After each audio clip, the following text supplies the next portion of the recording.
우리가 호세아 말씀에 이어서 이제 아모스 말씀을 함께 나누고 있습니다. 호세아와 아모스는 같은 시대에 같은 나라에 선포된 하나님의 말씀을 전했던 선지자들입니다. 그러다 보니까 내용상 비슷한 것이 많이 있습니다. 같은 시대, 같은 사람들에게 하나님의 말씀을 전했으니까 별 다른 이야기가 있을 수 없죠. 동일한 이야기를 합니다. 두 사람 모두 하나님의 말씀과 상관없이 자신들의 욕심을 따라 우상을 섬기고 또 이 불의를 행하며 살아가던 이스라엘 백성들을 향한 하나님의 심판의 경고가 담겨 있습니다. 특별히 형식적인 제사 그리고 종교 행위를 통해서 자신을 의롭다고 생각하고 교만하게 행하던, 그리고 권력과 물질을 의지하고 그것을 얻기 위해서 수단과 방법을 가리지 않았던 이스라엘 백성들의 왕과 지도자와 종교인들, 또 모든 백성들, 그들의 교만과 반역을 고발하는 말씀이 호세아 말씀이었고 또 아모스 말씀입니다. 특별히 오늘 우리가 나누는 아모스는 유명한 이 명언을 남긴 사람이죠. 교회를 다니지 않는 사람들도 아모스가 선포했던 말들을 많이 알고 있습니다. 정의를 물같이, 공의를 강같이. 그죠?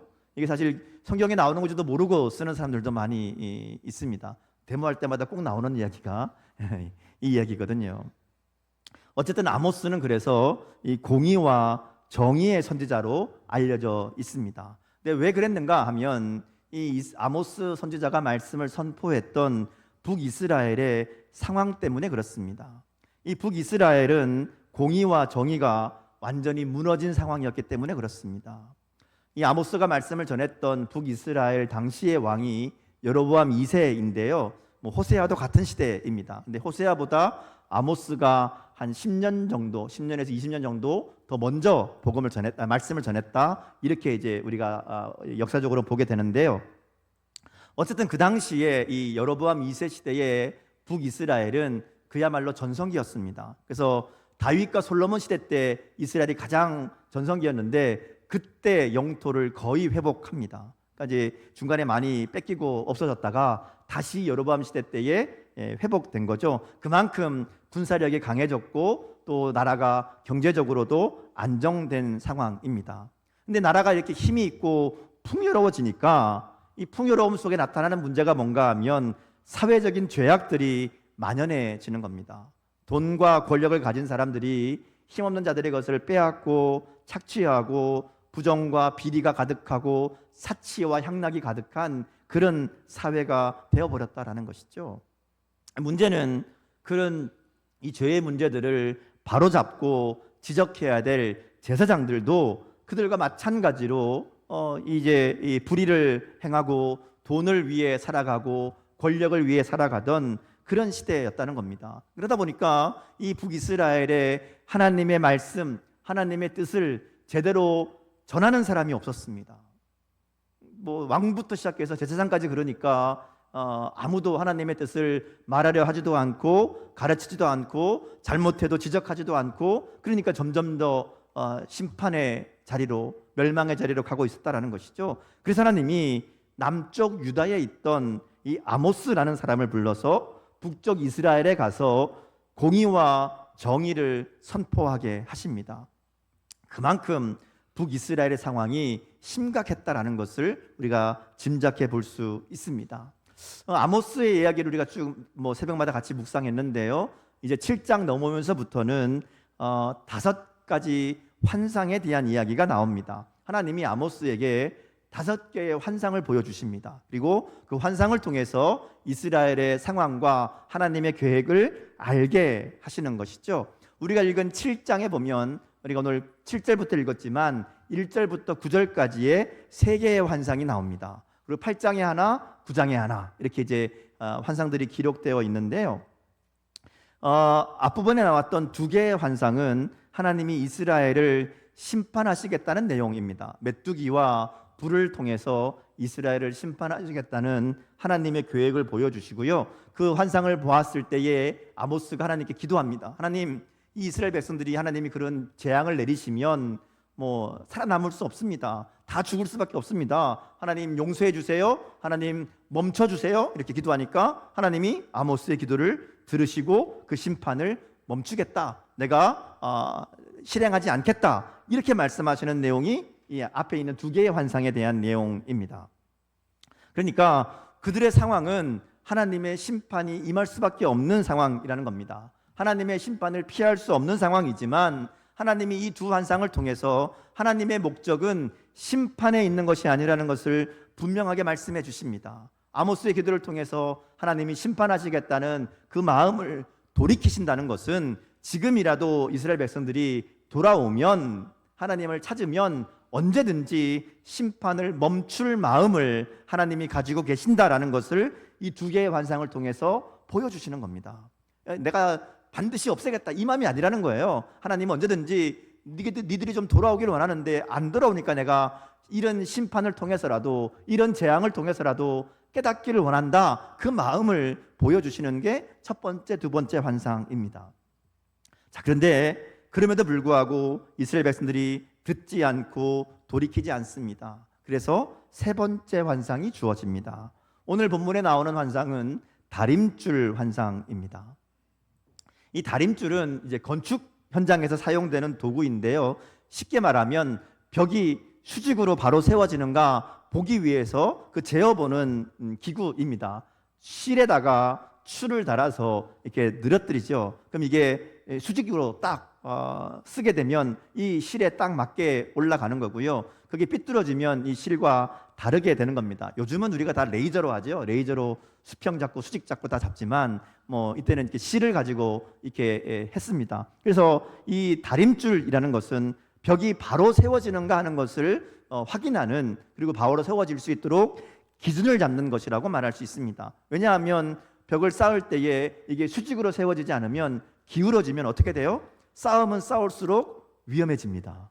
높이 올라가면 올라갈수록 무너질 수밖에 없다는 것이죠. 그래서 바로 세우기 위해서 다림줄을 잡고 세우는 건데, 하나님이 이스라엘 백성을 다림줄로 재어본다 이렇게 얘기하는 거예요. 그러니까 이스라엘 백성들을 하나님이 재어봤더니 바로 서지 못했다라는 겁니다.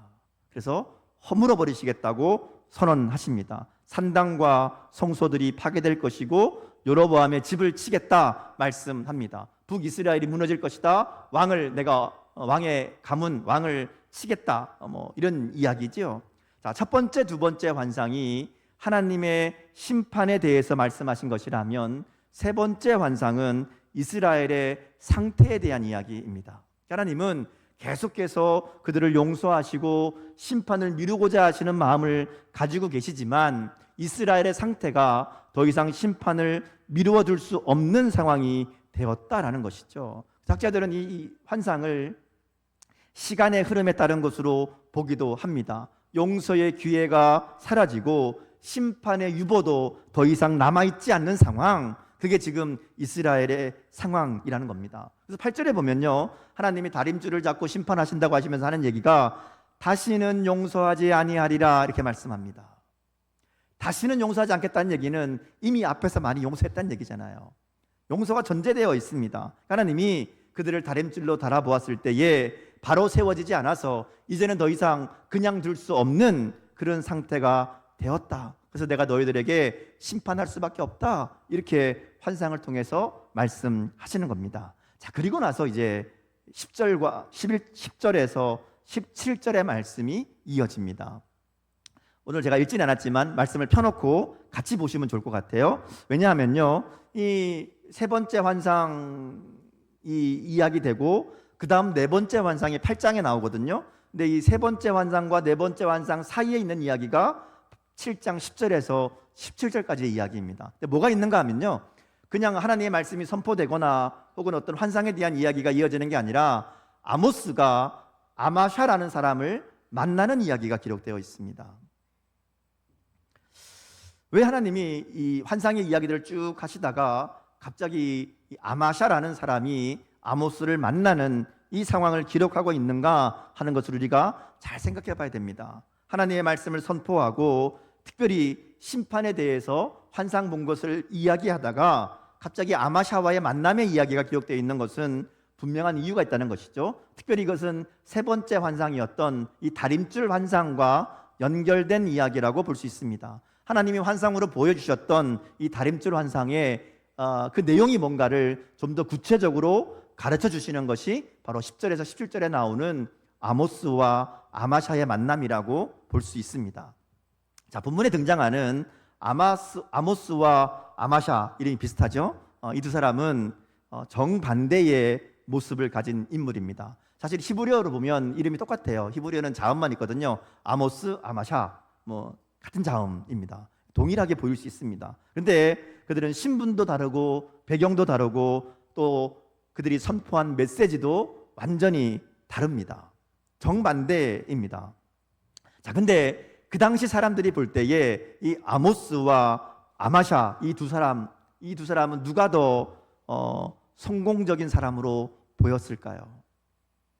그들의 기준으로 볼 때 이 아모스와 아마샤, 누가 더 성공한 사람, 누가 더 영향력이 있는 사람이었을까 하는 겁니다. 쉽게 말하면 누구의 얘기를 더 들었을까요? 아마샤죠.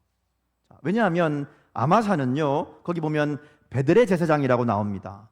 베델은 그 당시 북이스라엘에서 가장 큰, 가장 중요한 성소라고 할 수 있습니다. 그곳의 대제사장이 아마샤입니다. 요즘으로 얘기하면 우리나라에서 제일 큰 교회의 담임 목사라고 말할 수 있어요. 한마디 얘기하면 성도들이 다 그 말을 들을 만한 그런 사람이라는 겁니다. 더군다나 이 아마샤는 왕과 매우 가까운 사이인 것처럼 보입니다. 왕에게 사람을 보내서 이야기할 정도로 이게 그런 관계가 있는 사람이라는 것이죠. 말하자면 힘도 있고 이름도 있는 사람이 아마샤입니다. 사람들이 다 성공했다고 인정할 만한 그런 사람이지요. 반면에 아모스는 출신이나 학벌이 변변치 않는 그야말로 이름도 없는 사람입니다. 제사장 가문도 아니고요, 선지자 가문도 아닙니다. 또 선지자 교육을 받은 정식 선지자도 아닙니다. 더군다나 이스라엘 사람도 아니고 유다 출신이에요. 그러니까 말하자면 남의 동네 가서 지금 이 말씀을 전하는 겁니다. 사람들이 보면 쟤 뭐냐? 우리 흔히 얘기한 듣보잡이라고 그러죠. 듣지도 보지도 못했던 쟤 뭐냐 그럴 만한 그런 상황입니다. 사실 아무도 관심 가질 만한 조건이 없는 그런 사람이거든요. 이런 상황에서 사람들의 기준으로 보면 누가 더 성공하고 누가 더 잘 살아온 인생인가? 아마샤입니다. 누구 말을 들었을까? 아마샤 말을 들었을 겁니다. 성경에 나와 있지 않지만 우리가 짐작해 보면 이 아모스와 아마샤의 만남 이후에 아마 아모스는 쫓겨났을 겁니다. 더 이상 북이스라엘에서 아무 말도 못하고 그 힘에 눌려서 이 북이스라엘에서 쫓겨날 수밖에 없는 그런 상황이었을 것을 우리가 짐작해 볼 수 있습니다. 아마샤는 성공한 사람이었고 아모스는 실패한 사람이었습니다. 자, 그런데 성경은 전혀 다른 이야기를 우리에게 전해주고 있습니다. 17절에 보면 아모스를 통해서 아마샤에게 무서운 심판을 선언하시는 하나님의 말씀이 나옵니다. 근데 거기 보면 우리말에는 나오지 않지만 원문을 보면 17절이 그러므로라는 말로 시작합니다. 표준 세번역 성경을 보면요, 이 구절을 이렇게 번역합니다. 네가 바로 그런 말을 하였기 때문에, 이렇게 시작합니다. 하나님이 이 아내, 자식들 이런 재앙에 대해서 이야기하면서 네가 그런 말을 했기 때문에 이렇게 너에게 심판이 임할 것이다 말씀하는 거예요. 말하자면 아마샤의 말과 행위가 하나님의 무서운 심판을 불러왔다, 이렇게 분명하게 말씀하시는 겁니다.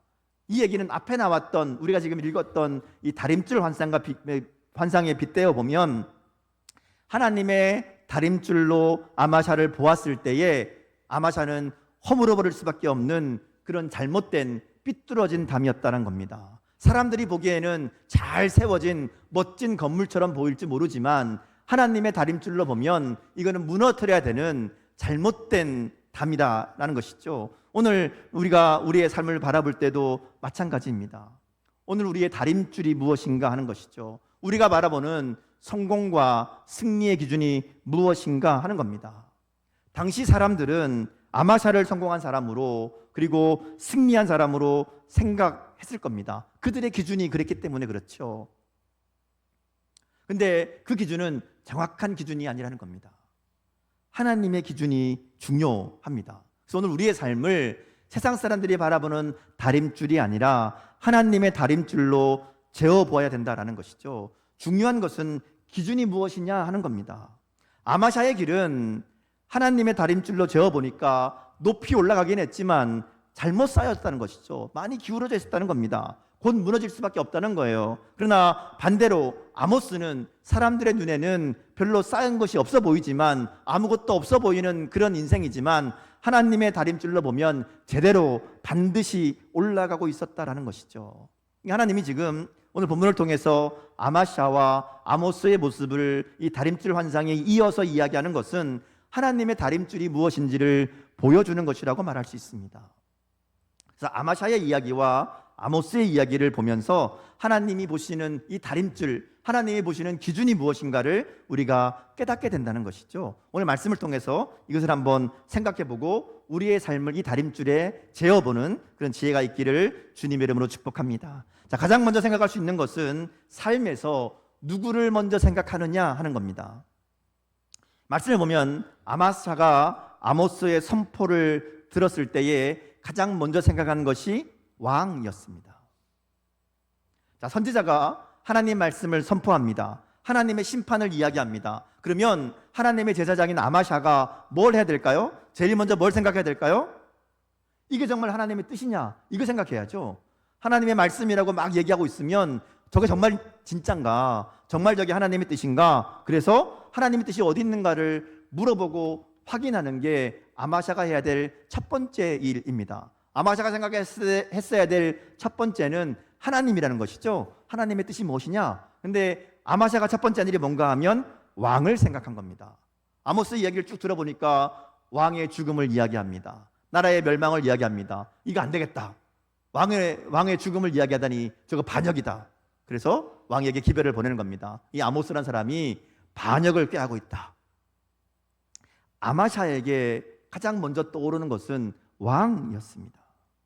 근데 사실 아모스가 전한 게 왕이 죽는다, 나라가 망한다, 이게 핵심이 아니었어요. 그죠? 핵심은 뭔가 하면 하나님께로 돌아가야 된다고, 하나님께 돌아가지 않으면 하나님의 심판이 임하게 될 것이라고, 하나님의 심판이 임하게 되면 나라도 망하고 왕도 죽을 수밖에 없다, 이 얘기했거든요. 근데 아마샤는 앞에 이야기, 하나님의 이야기는 다 건너뛰고 관심이 없는 거예요. 안 들려요. 그리고 끝에 나오는 왕에 대한 이야기, 왕이 죽는다, 나라가 망한다, 여기에만 관심이 있는 겁니다.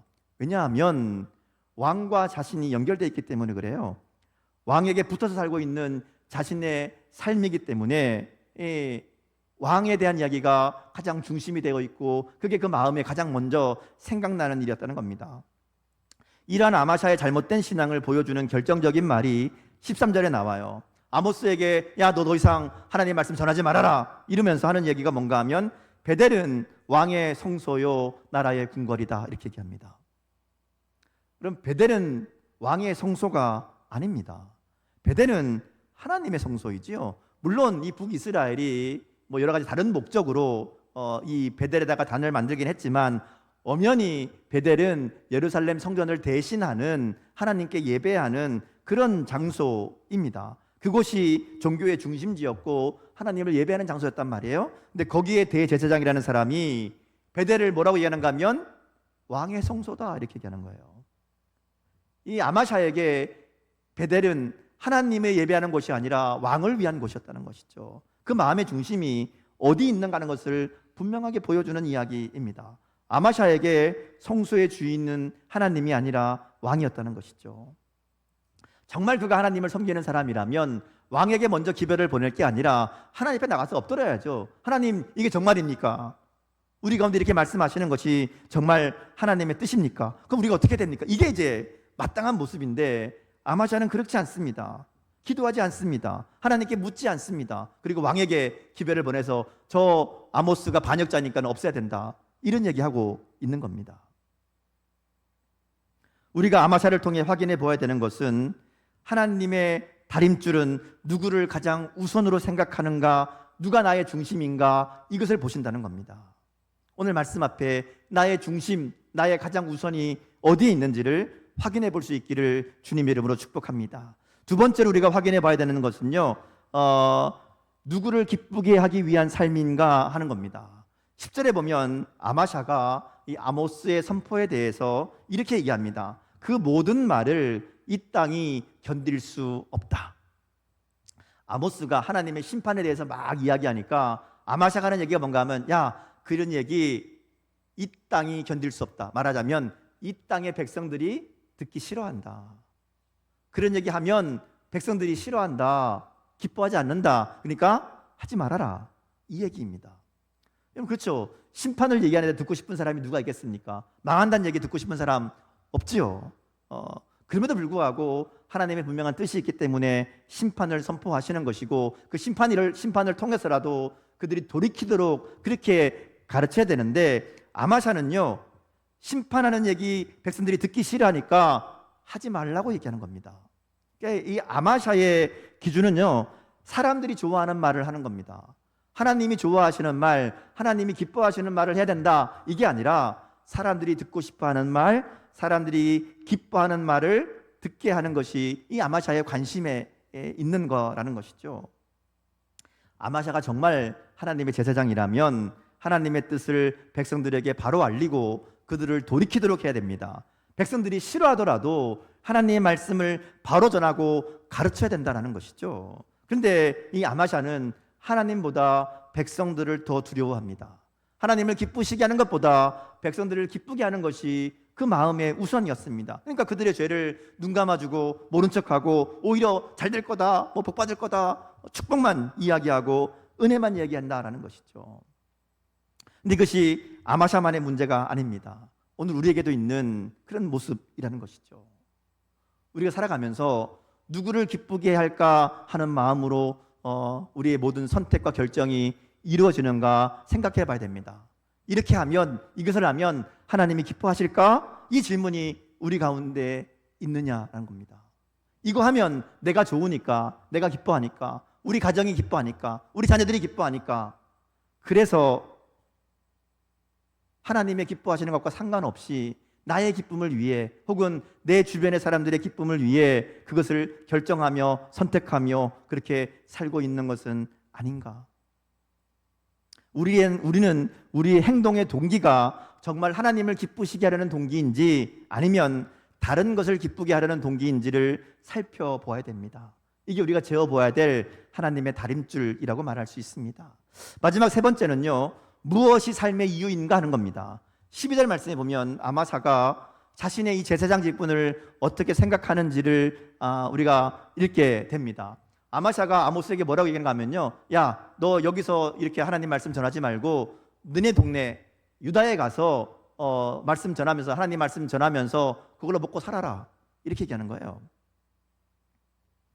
아마샤는 하나님 말씀을 전하는 이 선지자의 일을 먹고 사는 것과 연결시켜서 이야기합니다. 그러니까 말하자면 아마샤는 제사장이지만 자기가 지금 하나님의 일을 하고 있다, 하나님의 사명을 감당하고 있다, 이게 아니라 먹고 살기 위해 일을 하는 겁니다.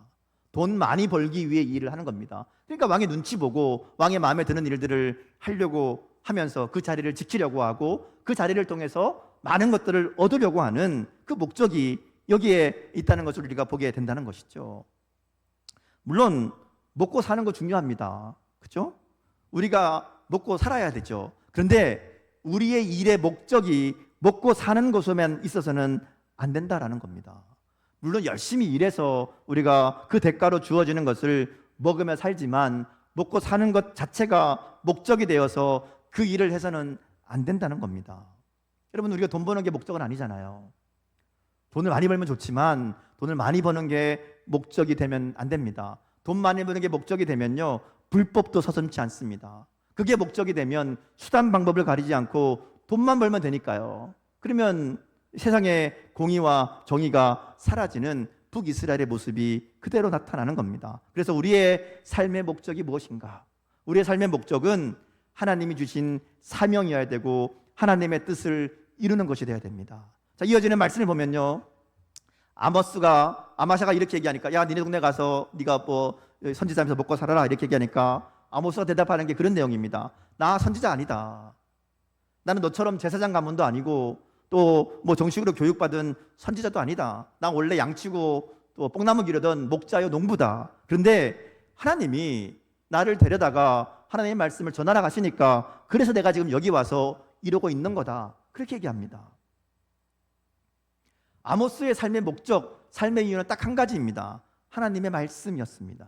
하나님이 하라고 하니까 하는 거였어요. 그래서 이 아마샤의 협박에도 아모스가 흔들리지 않고 변함없이 하나님 말씀을 선포하는 겁니다. 하나님이 자신을 이곳에 보내셨다라는 이 분명한 사명의식이 있기 때문에 뭐 배운 것도 없고 가진 것도 없고 힘도 없지만 왕의 권력을 가지고 자신을 위협하는 이 아마샤 앞에서도 흔들림 없이 하나님의 말씀을 선포하고 있다는 것이죠. 그래서 우리가 생각해 볼 세 번째 다림줄은 나는 무슨 이유를 가지고 무슨 목적을 가지고 내 인생을 만들어가고 있는가 하는 겁니다.